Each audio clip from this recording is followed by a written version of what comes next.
Olá, está começando mais um Câmara Rio Entrevista e no programa de hoje vamos falar sobre a varíola dos macacos. Este vírus possui roedores como seu reservatório e os macacos são considerados hospedeiros intermediários ou de transportes.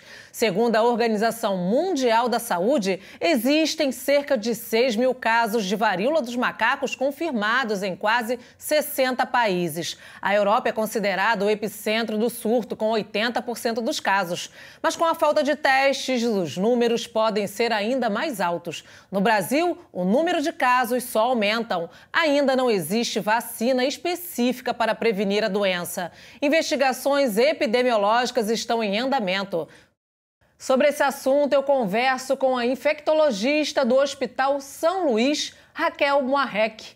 Antes de começar essa conversa, vamos assistir a uma pequena reportagem.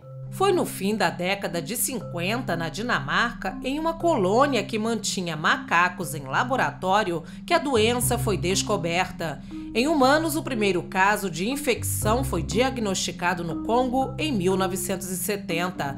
Até hoje, o país concentra o maior número de casos da varíola dos macacos. No Brasil, o primeiro registro da infecção foi em junho desse ano, na capital paulista.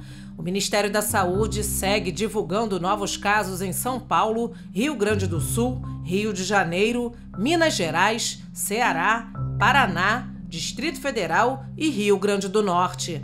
Ainda, segundo o Ministério da Saúde, as primeiras providências depois de diagnosticada a doença é o isolamento para impedir a circulação do vírus, que por enquanto não foi encontrado em animais.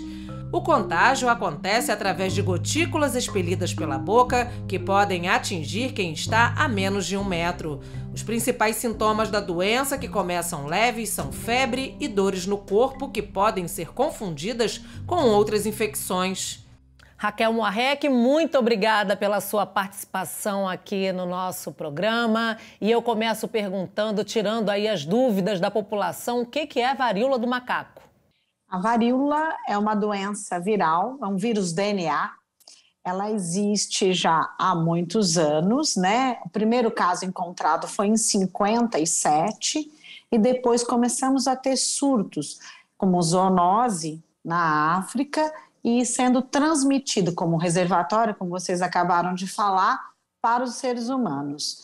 O que modifica no cenário atual, com a mudança e com o aumento importante não há mais a transmissão animal para o humano, quer dizer, então não existe a discussão do reservatório, essa transmissão está interhumano.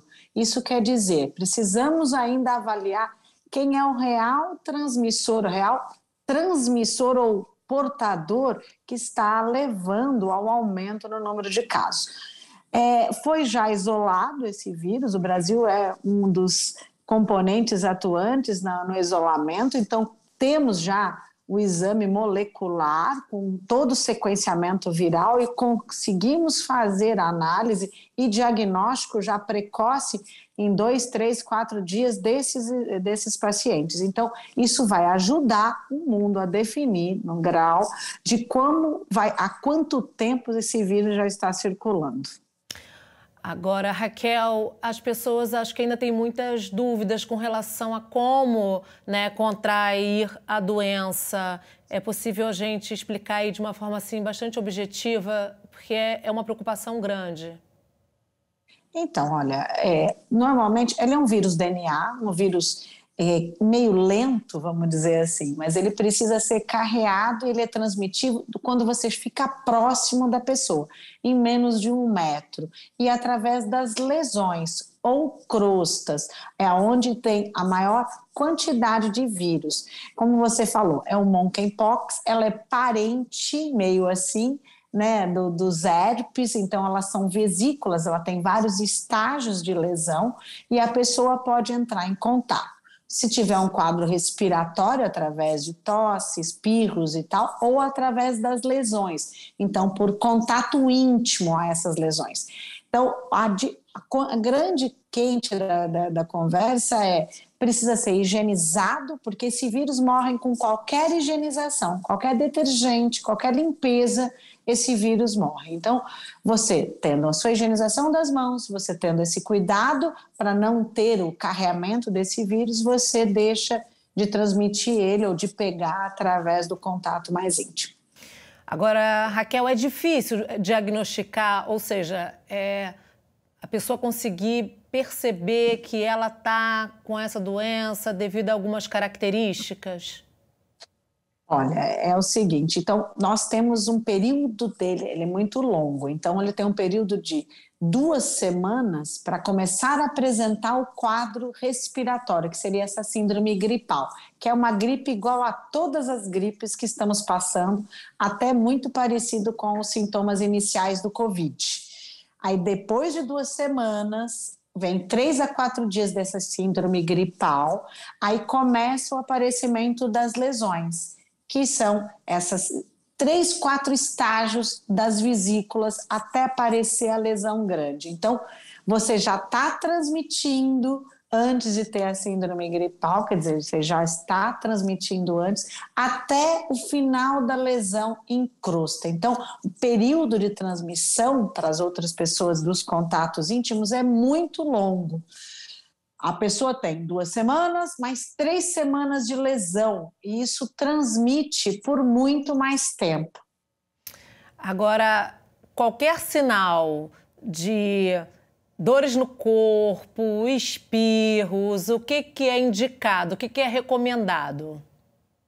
Então, depende muito dos tipos de contato, se você tem só uma síndrome gripal simples, ou que se você está tendo esse quadro gripal e começa a ter lesões, normalmente ela começa em face e depois ela vem para o corpo. A grande diferença do quadro de gripe para as outras sintomas que é da varíola é o aparecimento de gânglios. Então, a pessoa começa a ter gânglio axilar, às vezes em pescoço, às vezes em região inguinal, e isso é a diferença do quadro simples de uma síndrome gripal por influenza ou pelo próprio Covid. Não tem uma relação com a outra, mas é o aparecimento dos gânglios mais o aparecimento de lesão é a diferença entre elas. Raquel, agora nós vamos ouvir o depoimento do secretário estadual de saúde sobre esse assunto. Rio de Janeiro já confirmou a transmissão local do monkeypox, a varíola dos macacos. É importante deixar bastante claro que essa é uma doença de transmissão de pessoa a pessoa, principalmente pelo contato prolongado e íntimo, o que leva eventualmente à contaminação através de gotículas respiratórias. Não existe transmissão pelo macaco, transmissão de pessoa a pessoa. É uma transmissão que ocorre de forma com menos intensidade do que outras doenças respiratórias, como Covid e influenza, por exemplo. Após essa transmissão local, a tendência é que a gente tenha um aumento gradativo do número de novos casos, mas a gente não trabalha com a perspectiva de uma grande epidemia, principalmente por conta dessa característica de transmissão mais lenta desse vírus. O alerta agora é para os serviços de saúde, para a identificação precoce de qualquer caso e para as pessoas que venham apresentar sinais e sintomas, principalmente as lesões vesiculares, as pequenas bolhas que podem surgir ao longo do corpo. Até porque não há vacina disponível, então a principal forma de contenção da transmissão é através do isolamento das pessoas que eventualmente tiverem esses sinais e sintomas. Raquel, qual o cenário como você avalia esse cenário atual do estado do Rio de Janeiro? Olha, quando você tem a transmissão interhumana e você já tem um exame, que é uma sorologia, que seria um marcador molecular, você consegue dar um diagnóstico mais precoce dos casos, podendo ter uma atuação epidemiológica muito mais intensiva, que seria o isolamento e a análise dos seus contactantes, para evitar a transmissão maior interpessoal. Porque as pessoas no contato íntimo, eles podem não apresentar sintoma nenhum por 1, 2 semanas ou até mais. Então, independente ou não, você tem que ter um bloqueio, que a gente chama de bloqueio anelar, ao exame positivo de um paciente, todo o seu contato íntimo, pelo menos, tem que ficar em isolamento até avaliar a real possibilidade do exame positivo ou o aparecimento dos mesmos sintomas, que seria o sintoma gripal, que é de 2 a 3 dias, e logo após os gânglios e o aparecimento das lesões. Raquel, muito obrigada. Agora nós vamos para um breve intervalo e voltamos já já.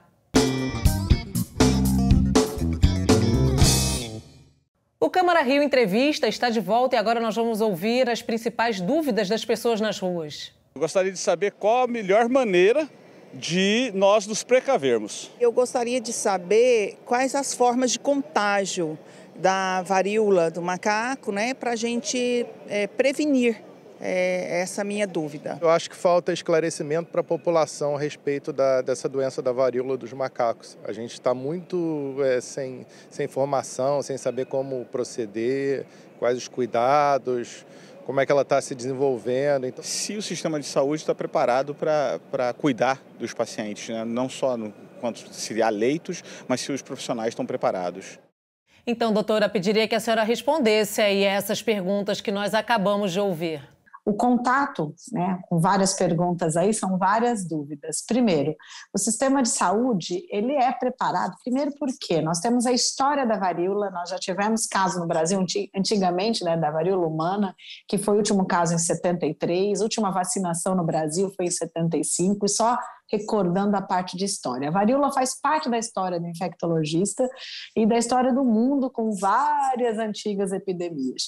O que precisa ter ciência? Existe toda uma demanda que é uma orientação à população, realmente, é por fluidos corporais, então pode ser transmitido por beijo, por sexo, não só relações homossexuais ou relações heterossexuais, isso independe, mas também por aí existe o contato por crosta, por lesões, então várias formas, por gotículas, por secreções, vamos dizer, existe várias formas de você se contaminar em relação à varíola.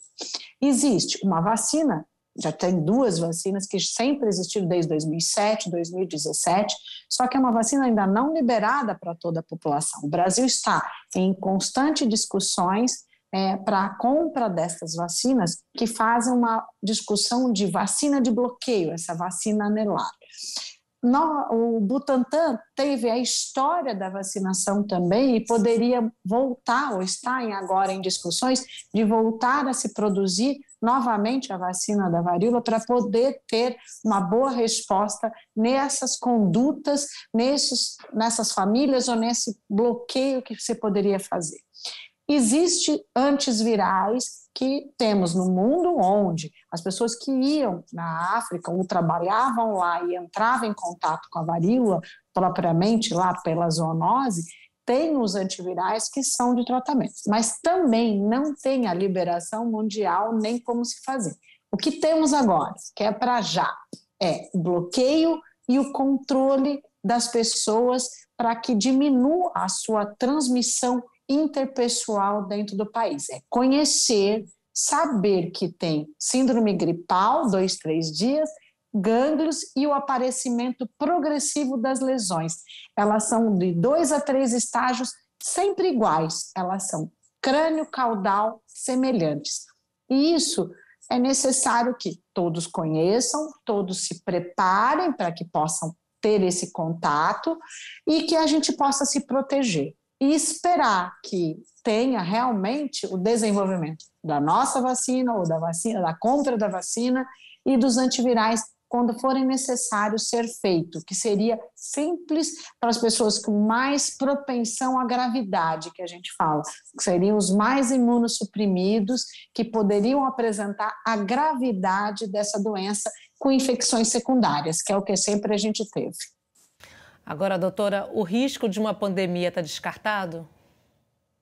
Então, ela não é um vírus, ele é um vírus mais indolente, é um vírus DNA, é um vírus mais lento, vamos dizer. Uma pandemia teria que ser com alta transmissão ou uma transmissão muito mais rápida.